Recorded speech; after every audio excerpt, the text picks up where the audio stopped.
I want to thank our reader for the great reading, and Gary Lynn Floyd, the Chariot Duo, and our music team for all the wonderful music that supports the message today.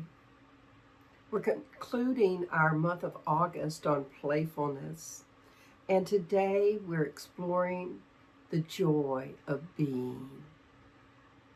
All of you must know that I'm loving this topic. Joy is not the fleeting happiness that we get from an ice cream cone or a new gadget. It's the deep, abiding joy of being alive. Bob Morley in our reading today said, "Just because you're happy, it does not mean that the day is perfect, but that you have looked beyond its imperfections." It is this joy, the joy of being, that no circumstances can take away. Yet, life often distracts us with stress and responsibilities and those imperfections. You know, Buddha said, there is no path to happiness.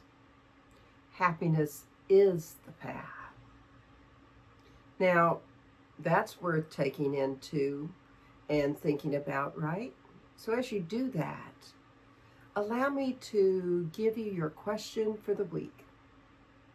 What is the one choice you might make today to know joy can be playful, to create your own joyfulness, and to look beyond imperfections to stay in joy? One more time. What is the one choice you might make today to know joy can be playful, to create your own joyfulness, and to look beyond imperfections to stay in joy? You know, sometimes I think we forget that joy comes through laughter. So here are a couple joy sprinklers. Did you hear about the Buddhist who refused anesthesia during his dental surgery?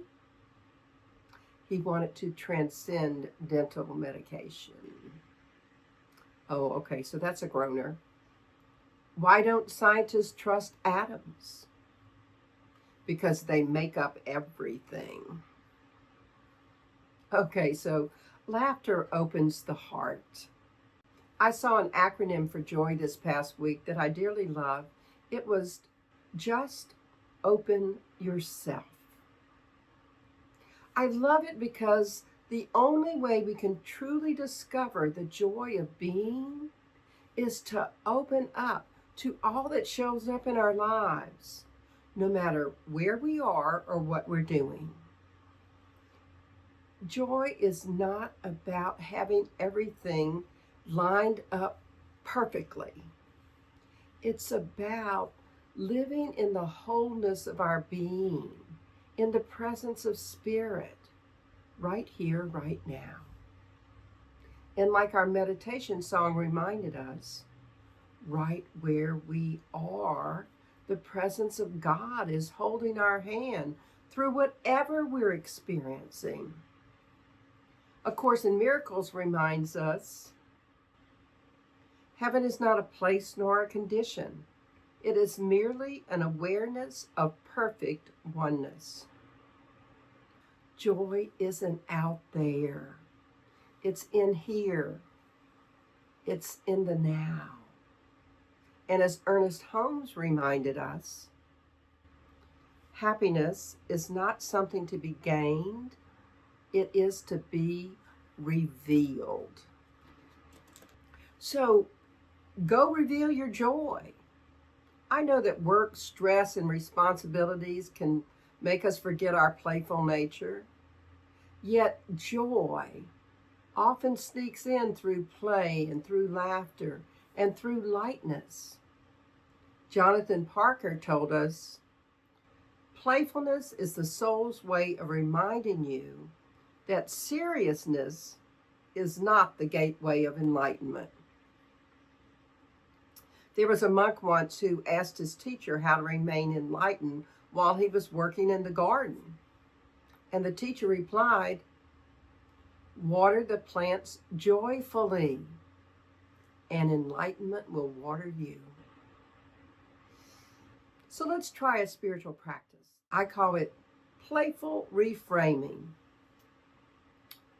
Take something you usually find stressful or a chore.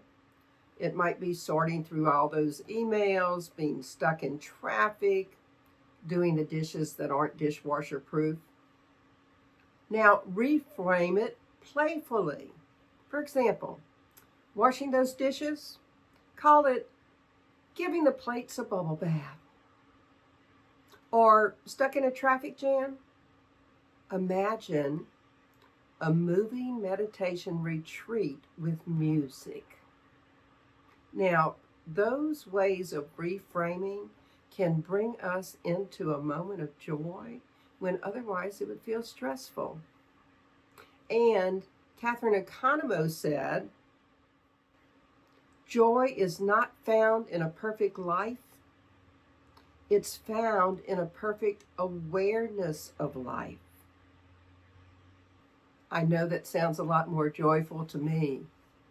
And Catherine Economou's words certainly are ones to remember. Have you ever considered your thoughts are so powerful that you actually are co-creators of your own joy?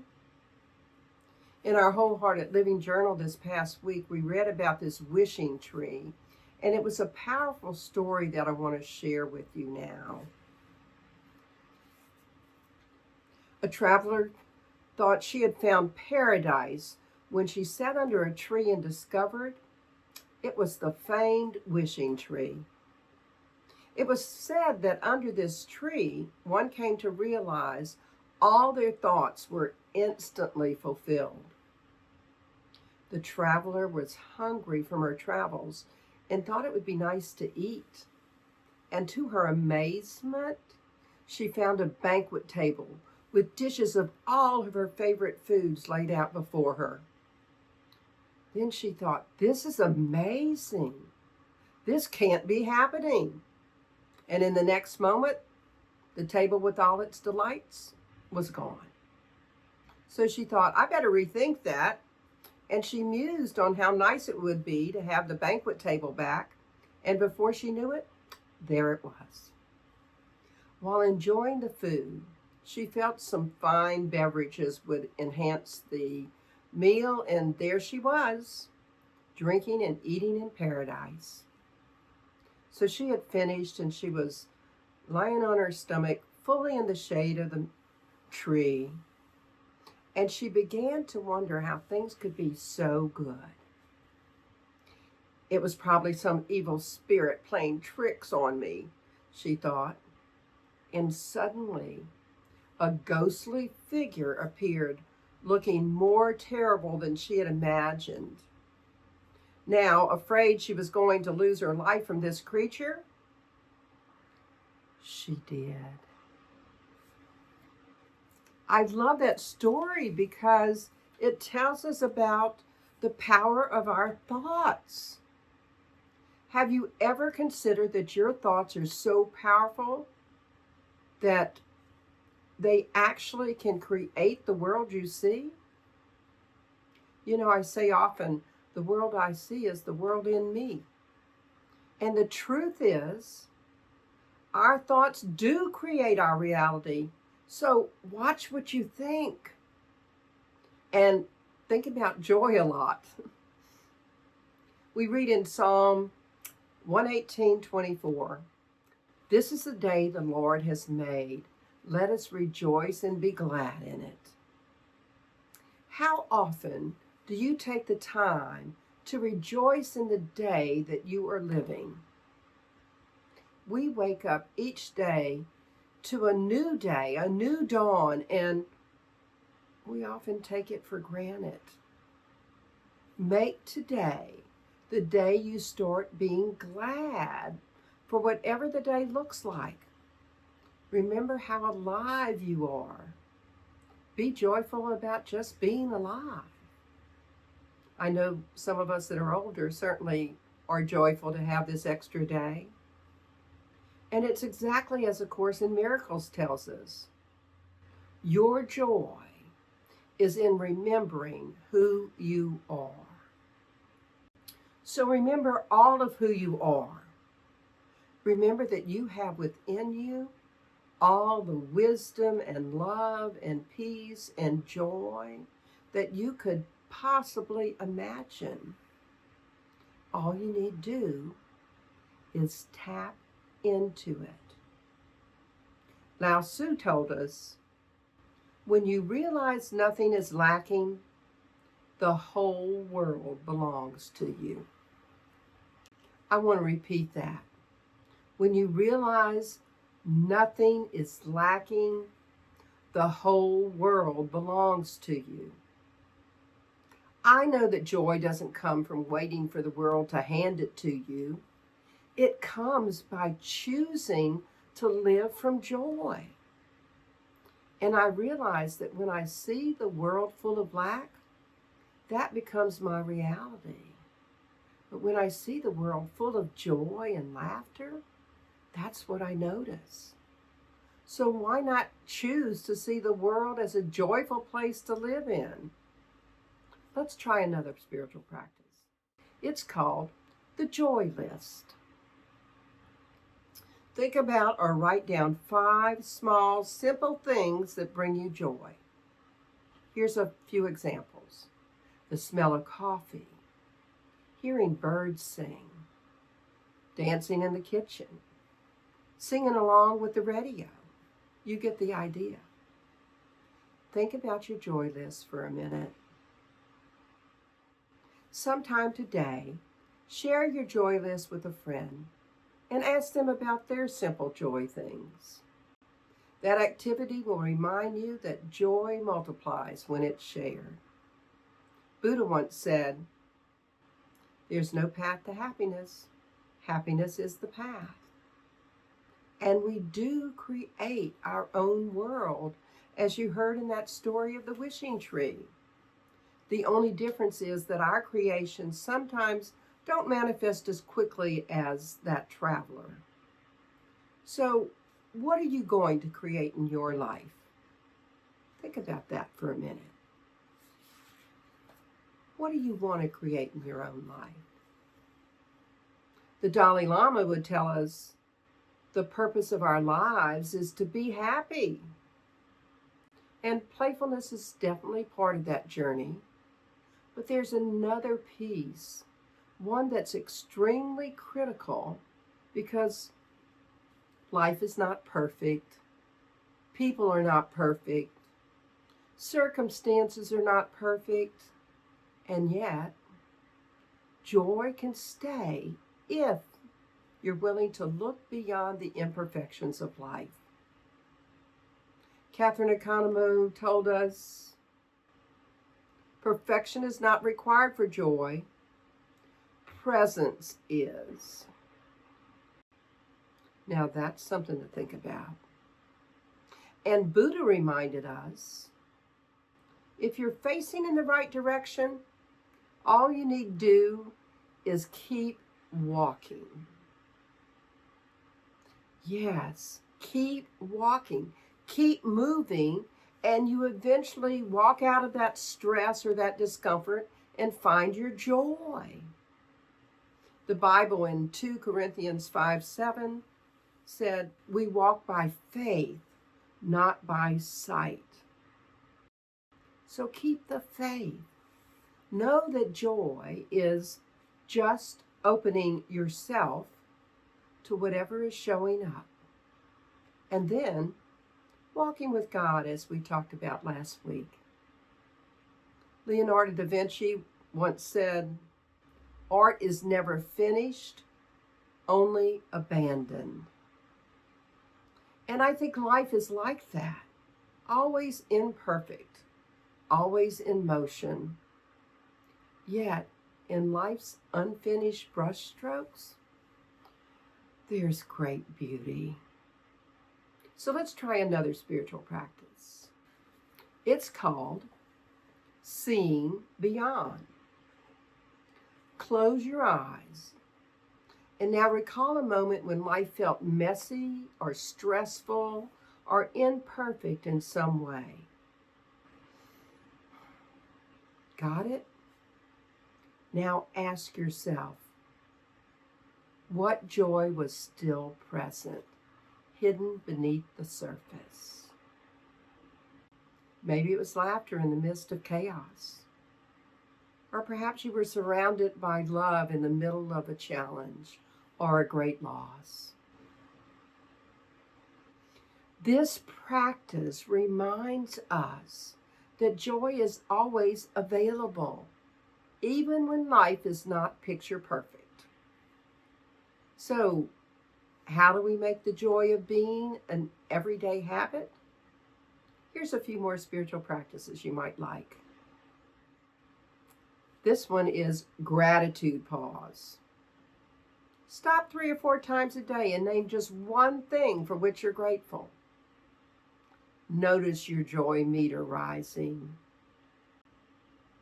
Or how about the joy breath? Stop every now and then and take a joy breath. As you inhale, say, I receive joy. And as you exhale, I share joy. And then there's the play break. This is one of my favorites. Commit to doing one playful thing every day, especially on the days that are stressful or sad. You might sing or doodle or dance or laugh at a joke. Hey, by the way, this would be a good time to get out that joy jar we made last week. As Ernest Holmes reminds us, we should learn to see through the apparent to that which is real. Remember, joy is not something we chase. It's who we are. It's the stillness beneath the trees. It's the laughter beneath work. It's the lightness beyond the imperfections. So go embrace these words of the Dalai Lama. Choose to be optimistic. It feels better.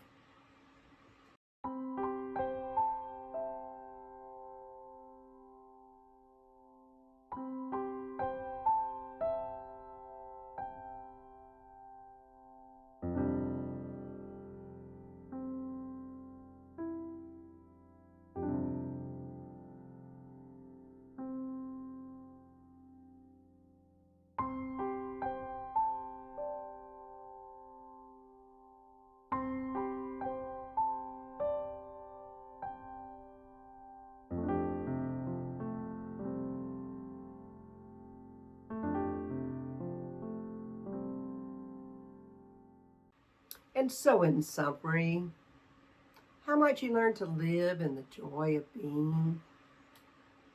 No joyful can be playful, and we all love to be playful. Live in the abiding joy of being alive. Remember, joy is just open yourself. Create your own joyfulness. Remember, you are joy and choose to live it. Make a joy list and share it with somebody. Look beyond life's imperfections. Remember, Catherine Economou told us, perfection is not required for joy. Presence is. Life is imperfect, so enjoy those unfinished brushstrokes. And notice the joy that remains even in the messiness of chaos. So here's your affirmation for the week. How is it I so willingly, energetically, and effortlessly know joy can be playful, create my own joyfulness, and look beyond imperfections to stay in joy? So make a conscious choice to live each day in joy. And in stressful moments, look beyond those imperfections. Make sure you have time every day to create some joy. And of course, commit to using some spiritual practices that enhance that ability to live in joy. Let's end with prayer. Divine Presence, may each of us remember to say daily, joy is my natural state. I return to it now. And may we make time to feel the joy of life. Singing, dancing, working, even doing dishes, giving those plates a bubble bath. And may we always remember to choose joy through all of life's imperfections. What I know to be the truth is that each of us heard something today that's helping us to live in more joy and to look beyond life's imperfections and find the hidden joys that remain. I see each of us as the embodiment of divine love.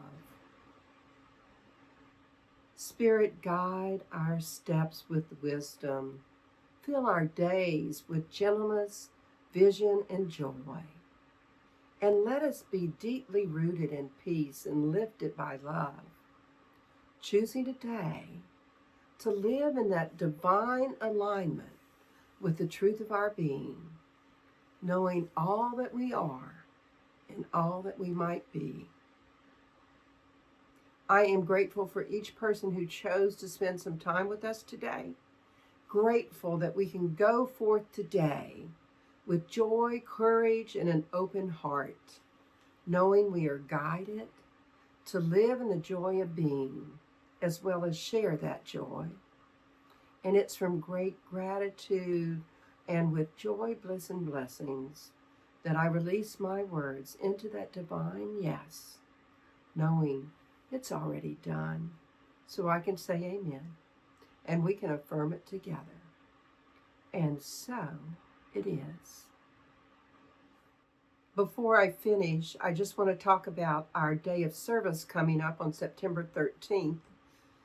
Our international organization has designated a World Day of Service on that date, and we're planning to participate by making and distributing bags for the homeless. We're looking for slightly used purses and backpacks to hold the items, as well as some donations for the items. So join us on Saturday, September 13th at 10:30 a.m. to pack those bags. We'll be at the home of Bob and Nancy Works, and all of this information is on our homepage. In the meantime, consider donating the items that we need. Gently used purses and backpacks, even some of those heavy cloth or plastic shopping bags would do. Bottled water, canned meats like Vienna sausage or chicken, things that can open easily, or bags of those ready-to-eat things, protein and snack bars, chips, some small shampoos, conditioners, soaps, body wash, and socks for both men and women. You can call Reverend Larry or email her at her address, revlarry@cslsoutheastla.org.